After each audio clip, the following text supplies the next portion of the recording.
अवांखे हैदराबाद में अपडेट कनालू। Sindh high court circuit bench assistant conservative की भर्तियों के गैर कानूनी करार ॾेई छॾियो आहे।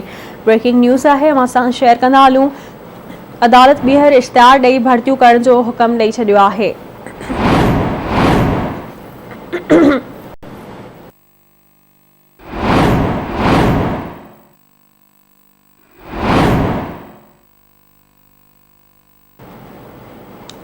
अदालत गुज़िरियल ॾींहुं महफ़ूज़ कयल फ़ैसिलो ॿुधाए छॾियो आहे। अवांखे अपडेट कनालू। अहम ख़बर आहे, हैदराबाद में Sindh high court circuit bench assistant conservative की भर्तियों के गैर कानूनी करार ॾेई छॾियो आहे। अदालत ॿीहर इश्तिहार ॾेई भर्तियूं करण जो हुक्म ॾेई छॾियो आहे।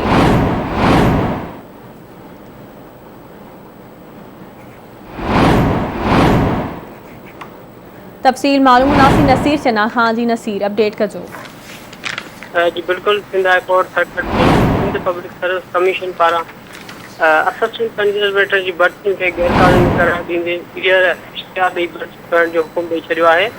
Sindh high court circuit bench Hyderabad में जस्टिस इकबाल कलोड़ो ऐं जस्टिस अदनान करीम मेमन मुश्तमिल डिवीज़न बेंच मुस्तफा सईद समेत ॿियनि उम्मीदवारनि पारां खाते में असिस्टेंट कंजर्वेटर की मुक़ररी खिलाफ़ दाख़िल दरख़्वास्त में गुज़िरियल ॾींहुं फ़ैसिलो महफ़ूज़ कयो हो, जेको अॼु उहो अदालत ॿुधाए छॾियो आहे। अदालत असिस्टेंट कंजर्वेटर की भर्तियुनि खे गैर कानूनी करार ॾींदे ॿीहर इश्तिहार ॾेई भर्तियूं करण जो हुकुम ॾेई छॾियो आहे, जॾहिं त हुननि जी ट्रेनिंग ते आयल ख़र्च बि चीफ सेक्रेटरी ऐं प्राइवेट धुरियुनि खां भराइण जो हुकुम ॾिनो वियो आहे।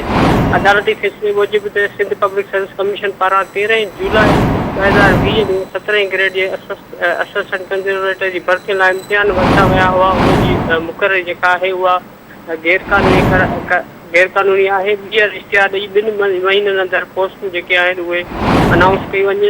उनजी ट्रेनिंग ऐं पघारनि ते जेको ख़र्च थियो उहो बि चीफ सेक्रेटरी सिंध ऐं जेके प्राइवेट धुरियूं हुयूं जिन उन मां फ़ाइदा वरिता उन्हनि खां वसूल करण जे लाइ चयो वियो आहे। जॾहिं त अदालत पंहिंजे फ़ैसिले में चयो आहे त सिंध पब्लिक सर्विस कमीशन अवाम जी बहितर मुफ़ाद लाइ जोगा उपा वठे त जीअं सिंध पब्लिक सर्विस कमीशन मज़बूत थिए, मेरिट मुक़रर करे। जी मेहरबानी जी अपडेट करण लाइ।